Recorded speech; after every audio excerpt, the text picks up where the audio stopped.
y su nombre llevo hoy, su perfecta vida de obediencia al Padre yo creer Él me otorgó, y perdón me dio, pues cargó mi maldad sobre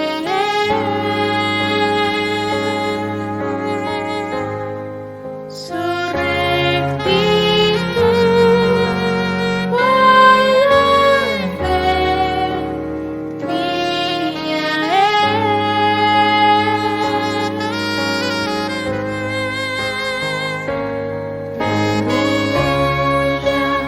glorioso intercambio, oh cuán gran misterio, que por gracia salvos soy.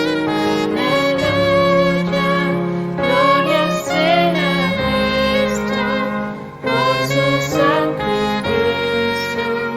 declarándonos tu gozo.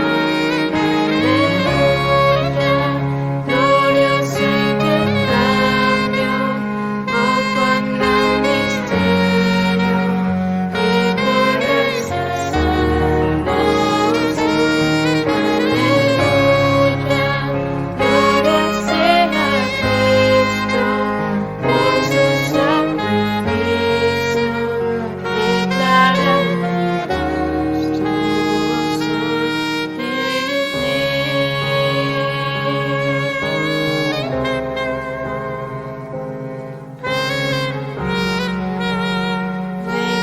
Declarándonos tu gozo en Él.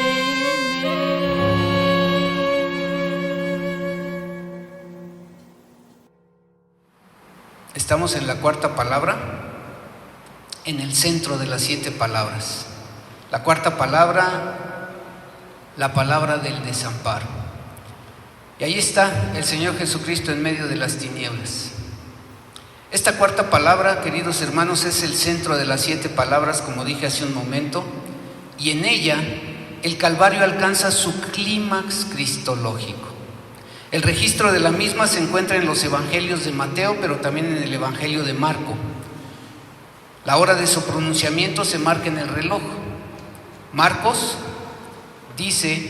Mateo dice que fue cerca de la hora 9, pero Marcos es más preciso y afirma que fue a la hora 9. En el testimonio de los evangelistas se registra que a partir de la hora 6 hasta la hora 9 hubieron tinieblas sobre toda la tierra. En el uso del horario judío, la hora 6 se refería a las 12 del mediodía y la hora 9 a las 3 de la tarde.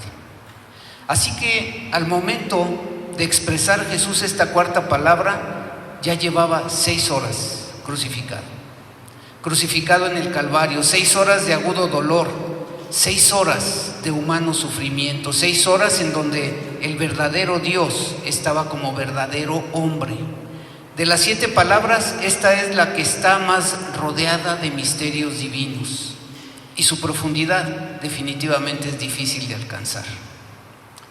Los evangelistas declaran que Jesús clamó a gran voz cuando declaró esta palabra.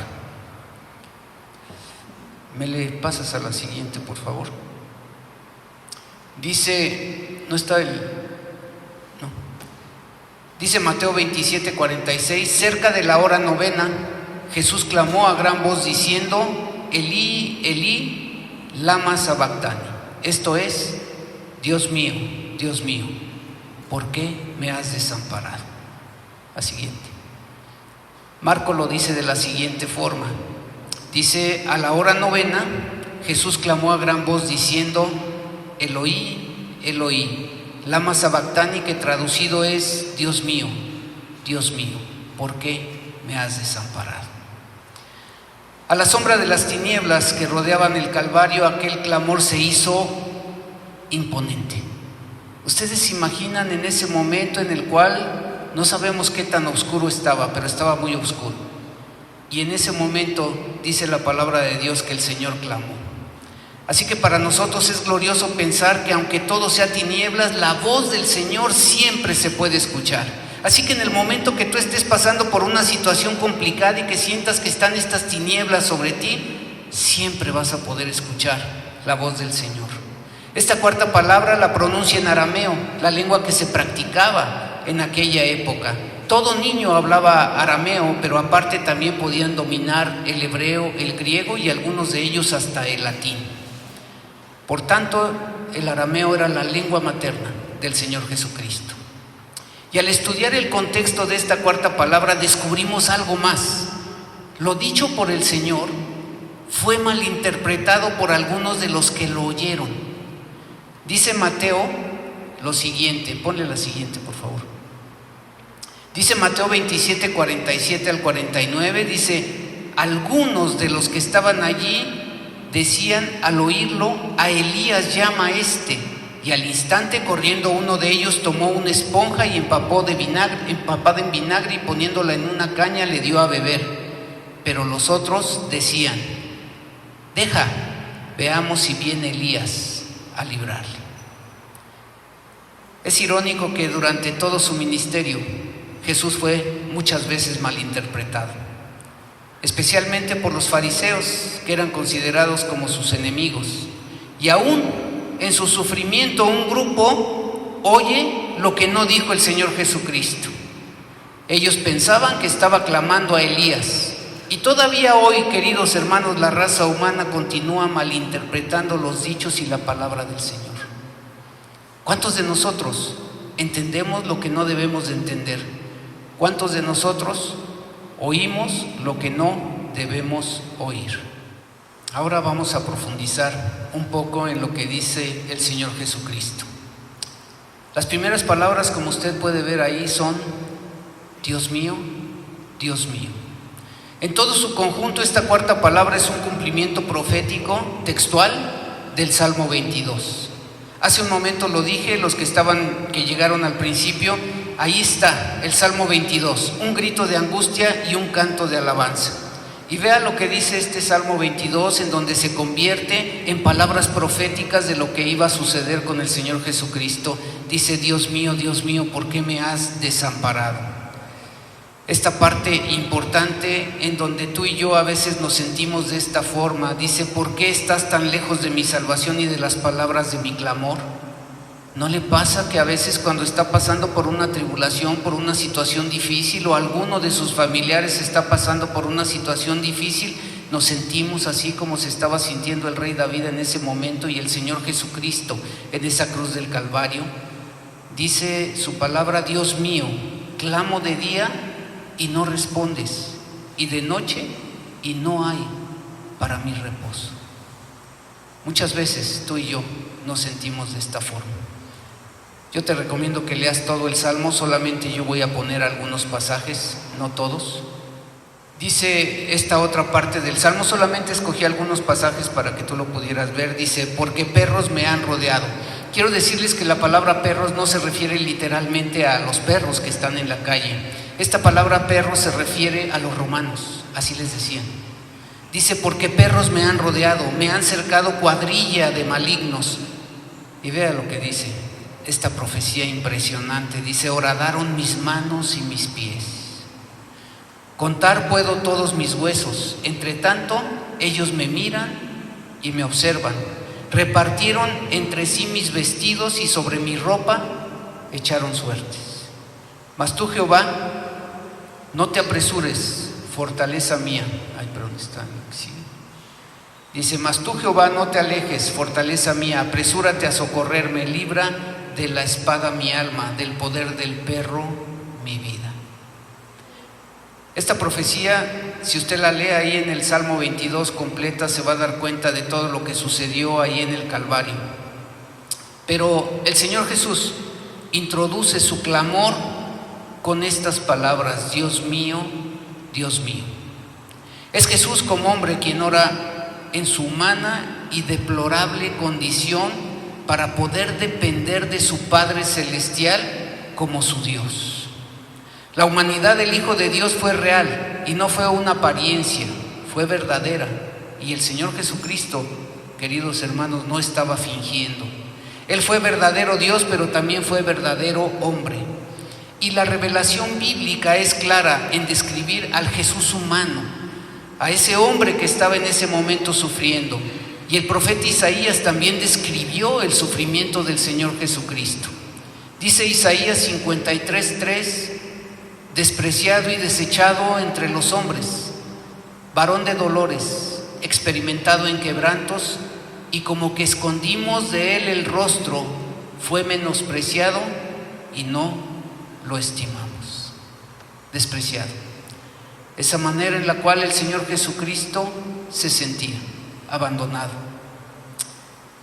El hecho de que Jesús haya dicho estas palabras, Dios mío, también podemos pensar que no es ninguna evidencia teológica para poder considerar que se había denigrado su divinidad, o que haya sido privado de sus privilegios divinos porque Él era hombre y era Dios.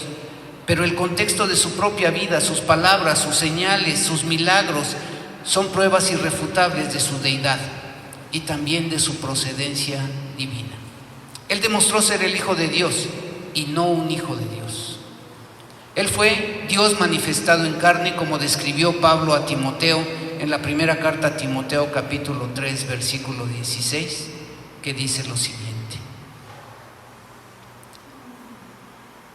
Dice: indiscutiblemente grande es el misterio de la piedad.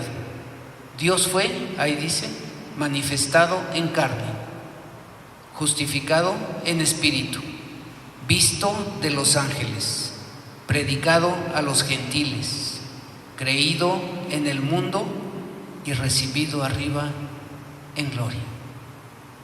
Es impresionante este resumen: justificado, visto, predicado, creído y recibido en gloria. Es importante notar que en el Calvario la relación de hombre a Dios se revela en lo expresado por el Señor al poder decir: Dios mío, Dios mío. La palabra mío es un pronombre posesivo de primera persona. Es algo que denota seguridad, derecho y posesión. Literalmente la humanidad de Jesús afirma: tú eres mi Dios. Es como cuando tú y yo oramos el Padre Nuestro y nos dirigimos a Él para poderle decir: Padre nuestro. Ahí estás hablando de tu relación personal con Dios, en donde Dios es tu Padre, así como el Señor Jesucristo le dice: Dios mío, tú eres mi Dios. Así que Dios no debe de ser una idea o una creencia o una filosofía, porque también, queridos hermanos, Dios no es un ser perdido en el desierto de la eternidad, o que está a lo mejor encerrado en las rejas de una religión cristiana. Dios no nació con la teología, tampoco es ese espécimen raro que se encuentra sobre una plancha en la cual los eruditos teólogos lo están analizando. Antes de la teología ya era Dios. Él fue siempre Dios. Por tanto, Dios tiene que ser una experiencia genuina, personal, interna y externa de la vida del ser humano. Dios merece tener un lugar de señorío en nuestros corazones, en el tuyo y en el mío. Estoy convencido que después de 2 años de pandemia, el tiempo de seguir jugando a la iglesia ha terminado, y el tiempo de buscar y de servir a Dios debe de comenzar aquí en este año 2022.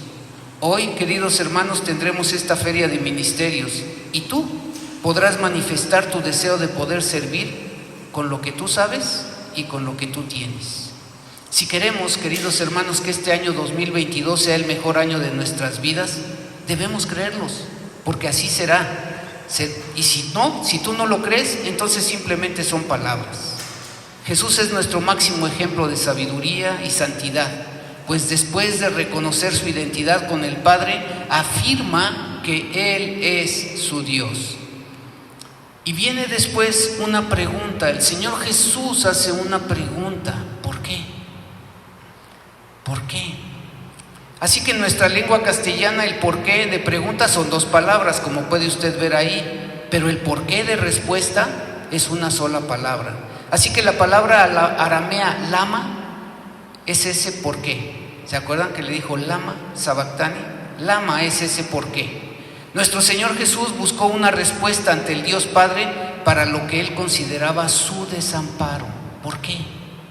Ese por qué iba más allá de una satisfacción personal, era una respuesta que Jesús deseaba para la razón humana. Como humano, Él estaba preguntándole al Padre Celestial por qué.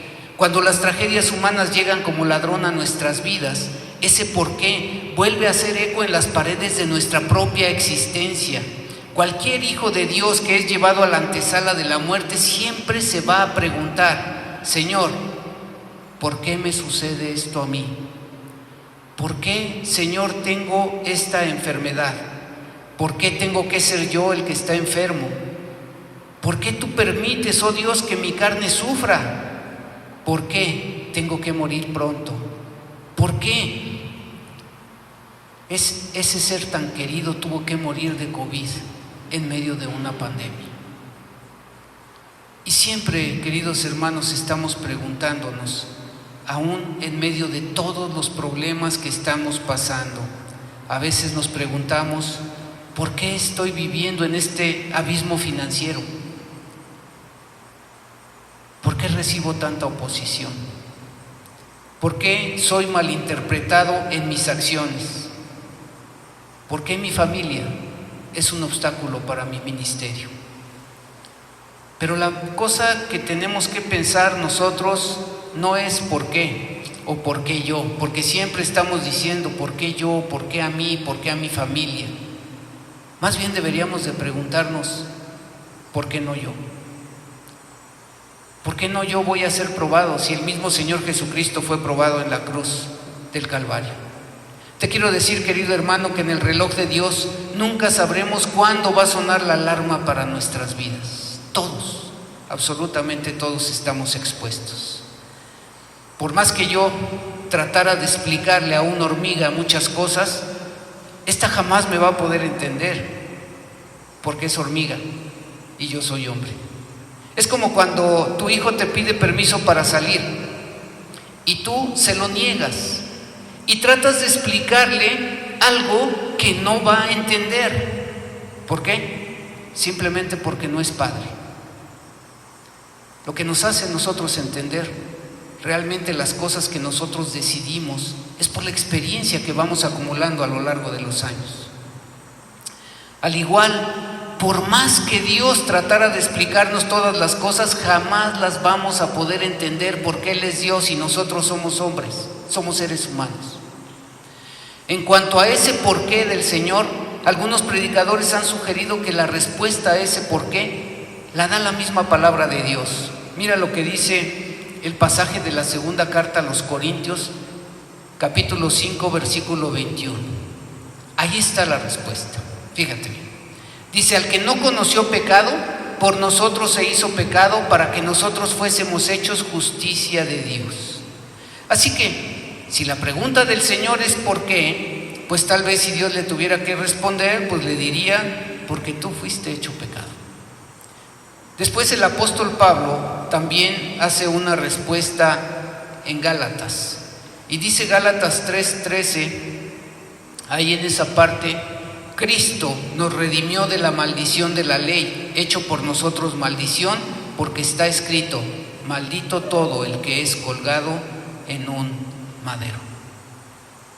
Nosotros no podíamos cumplir la ley, era imposible. Y dice la palabra de Dios que la persona que no cumple la ley, entonces es maldito. Y el Señor Jesucristo se hizo maldito y fue a la muerte de cruz por ti y por mí. Así que nuevamente, en este glorioso intercambio, por gracia, Jesús toma nuestra maldición en Él y muere en nuestro lugar para que nosotros pudiéramos estar en una relación correcta con Dios por medio de Cristo. Es un glorioso intercambio. De verdad, ni tú ni yo tendríamos palabras para poderle dar gracias a Dios por haber enviado a su Hijo Jesucristo a morir en la cruz del Calvario para que Él estuviera en nuestro lugar. Jesús en su desamparo fue al desierto espiritual como hombre para poder buscar la reconciliación entre Dios y la humanidad.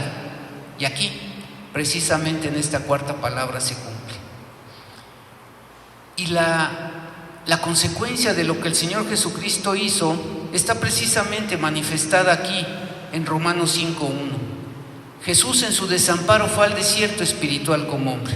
Buscó nuestra reconciliación y dice Romanos 5:1, justificados pues por la fe, tenemos paz para con Dios por medio de nuestro Señor Jesucristo. Estas son palabras de ánimo para ti y para mí.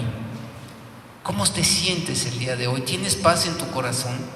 Porque dice que fuimos justificados por la fe y tenemos paz para con Dios. Antes éramos enemigos de Dios por nuestro pecado, pero ya no más. El Señor Jesucristo ya pagó por nuestros pecados y ahora tú y yo tenemos paz. En Jesucristo, ese Dios y hombre, se abraza eternamente, ¿sí?, nuestra relación con el Padre Celestial. Así que es algo que no podemos de verdad expresar con palabras de gratitud. Pero veamos las últimas palabras que el Señor Jesucristo dice en esta cuarta palabra. Dice, me has desamparado. Así que la expresión me has desamparado encierra dos ideas: desamparado y dejado. Por tanto, me has desamparado significa me has dejado solo. Así que el máximo desamparo para el Señor fue que el Padre le hubiera retirado su presencia, aunque fuera por un tiempo limitado. Yo les he puesto el ejemplo que es cuando tu hijo se enferma y tiene que ser operado en una operación de urgencia. Pero hay un momento en el que tú estás con él en todo el tiempo y no sabes si él va a vivir o va a morir. Pero llega un momento en el que tu hijo va a tener que ir a la sala de operaciones, pero de esa puerta tú no puedes pasar. Así que él entra y tú te quedas afuera. Y a lo mejor él se siente solo y se siente abandonado. Así el Señor Jesucristo se sintió en ese momento. No era posible que en la demanda del cumplimiento del pago del pecado, Dios pudiera estar ahí con su Hijo. Así que esta falta de comunión espiritual de Jesús hombre con el Dios Padre comenzó precisamente, como lo dice aquí en el pasaje, a la hora sexta, 12 del mediodía, y se extendió hasta la hora novena, 3 de la tarde. Fue un periodo de tinieblas, donde la luz del sol se oscureció. Me has desamparado. Las tinieblas en las Sagradas Escrituras son un símbolo de separación. Si usted se acuerda de este pasaje de Génesis, es Génesis 1:2, y la tierra estaba desordenada y vacía y las tinieblas estaban sobre la faz del abismo. ¿Sabes? Este pasaje es un pasaje que es del libro de los orígenes, el Génesis, en donde tu vida y la mía estaba así antes de conocer al Señor Jesucristo, antes de poder entender quién era Dios y lo que quería de nuestras vidas. ¿Cómo estaba tu vida? Desordenada, vacía y en tinieblas. ¿Qué necesitábamos nosotros para que nuestra vida cambiara? Necesitábamos el primer milagro, lo primero que se hizo, la primera creación, la luz. Cristo es la luz. Es el que ilumina realmente nuestras vidas. Esas vidas que estaban en tinieblas, esas vidas que estaban vacías y esas vidas que estaban desordenadas. Así es la vida de una persona que no tiene a Cristo. Pero las tinieblas también representan la falta de comunión espiritual. Y este es un pasaje muy aleccionador para nosotros. Dice aquí, no os unáis en yugo desigual con los incrédulos. Porque ¿qué compañerismo tiene la justicia con la injusticia y qué comunión la luz con las tinieblas?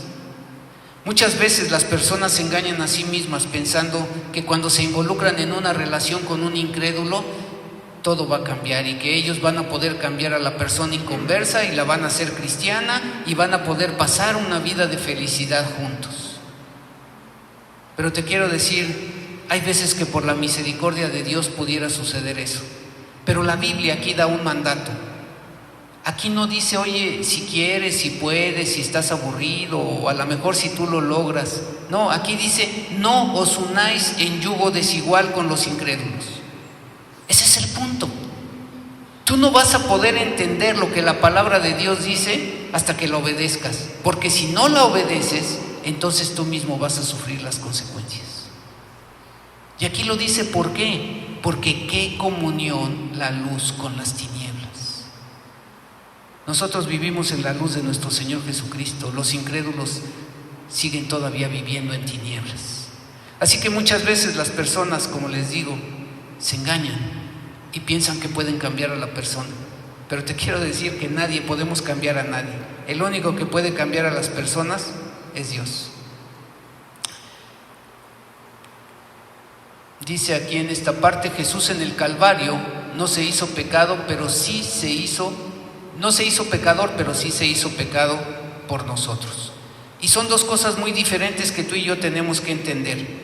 En su naturaleza espiritual no hubo ninguna imputación de pecado, pero sobre su cuerpo Él llevó el pecado de toda la humanidad. Dice Hebreos 4:15, porque no tenemos un sumo sacerdote que no pueda compadecerse de nuestras debilidades, sino uno que fue tentado en todo según nuestra semejanza, pero, ahí está un pero que sí vale, sin pecado. En 2 de Corintios 5:21 dice, al que no conoció pecado, por nosotros se hizo pecado para que nosotros fuésemos hechos justicia de Dios en él. Y en 1 de Pedro 2:22 dice, pues para esto fuisteis llamados, porque también Cristo padeció por nosotros, dejándonos ejemplo para que sigáis sus pisadas, dice, el cual no hizo pecado ni se halló engaño en su boca. Todos sabemos que el macho cabrío presentado a Jehová, los corderos que se sacrificaban en la antigüedad, no podían pecar. Por eso eran ideales para poder expiar el pecado. ¿Qué pecado podía cometer un borrego, una oveja, un macho cabrío, un par de tórtolas? Una persona que hubiera cometido pecado no era apta para poder presentarse como sacrificio para poder expiar los pecados. Solamente el único que lo podía hacer era Cristo, porque Él no tenía pecado, Él no pecó. Así que la separación espiritual entre el Señor y el Dios Padre fue precisamente por llevar el pecado de la humanidad. Así que al tomar Jesús sobre Él el pecado humano, ni aún sobre su Hijo, Dios pudo resistir la presencia del pecado junto con su Hijo. Jesús estuvo desamparado por el Padre para que nosotros, queridos hermanos, fuéramos amparados. Estuvo desamparado, mas no sin esperanza, solo, mas no abandonado. Él estuvo alejado, mas no distante, triste, mas no aborrecido, en prueba, mas no derrotado. Notemos todos los adjetivos empleados en Isaías 53. Me gustaría que tú pudieras en tu casa leer este pasaje de Isaías 53 en relación con lo que el Señor hizo en la cruz del Calvario y sus sufrimientos. Dice algunos de los adjetivos: fue despreciado y desechado, experimentado en quebranto, menospreciado, azotado, herido de Dios y abatido, molido, angustiado, afligido y contado con los pecadores. No hay manera alguna de poder disfrazar el sufrimiento humano de Jesús detrás de su divinidad. Él sufrió en toda la capacidad humana. La pregunta es: ¿estarías tú dispuesto a sufrir por causa de su nombre? Si te tocara escoger entre la vida y la muerte por Jesús, ¿qué escogerías? ¿Hasta dónde llegaría tu compromiso cristiano? ¿Qué es de más estima para ti? ¿La aceptación del mundo o el sufrimiento por causa del Evangelio? ¿Es tu cristianismo un juego religioso? ¿Cómo te sientes tú realmente como hijo de Dios? Todo creyente pasa por momentos en su vida donde se encuentran desamparados por la presencia de Dios. Todos nos hemos sentido así en algún momento de nuestras vidas. Se siente como si Dios no estuviera de nuestro lado. Yo te quiero comentar algo que me pasó hace 19 años cuando apenas me encontraba en mis primeros años como creyente. Apenas nos habíamos convertido mi esposa y yo. Y ella y yo nos encontrábamos bajo un verdadero huracán de pruebas. Un verdadero huracán de dificultades y malentendidos. En aquellos días era cuando nosotros no veíamos salir el sol en ningún momento en nuestras vidas. Así que ahora que recuerdo yo eso que pasó hace 19 años, me hace entender por qué de las tinieblas. Así en ese momento nos sentíamos en tinieblas. Y fueron momentos tan difíciles que nos sentíamos como el Señor Jesucristo, desamparados y abandonados. Pero sí, tuvimos un aprendizaje maravilloso, mi esposa y yo. Aprendimos que aún en esos momentos de dificultad, Dios está ahí y te puede contestar de 3 maneras. Y las 3 maneras como Dios contesta es sí, no o espérate. Y así fue. O sea, finalmente pudimos pasar por una situación de tribulación, pero no fue eterna, fue pasajera. Así que doy gracias a Dios cuando recuerdo esta difícil prueba. Pero te quiero decir que en el caso de nuestro Señor Jesucristo, su abandono fue real. Este desamparo fue terrible. ¿Quién de nosotros podría decir plenamente en qué consiste ser desamparado por Dios? Solo podemos hablar de lo que nosotros mismos hemos sentido bajo un abandono temporal y parcial. Dios no nos ha dejado nunca por completo, pues Él ha dicho expresamente en su palabra: no te desampararé ni te dejaré. Ser desamparado por Dios fue mucho más que una fuente de angustia para Jesús de lo que podría ser para ti o para mí. Y algunos se preguntarán por qué. La respuesta es porque Él era perfectamente santo. Y una ruptura con un ser perfectamente santo, con un Dios 3 veces santo, debe ser terrible, en grado sumo, en grado anormal y sobre todo muy doloroso. El varón de dolores estaba agobiado por el horror.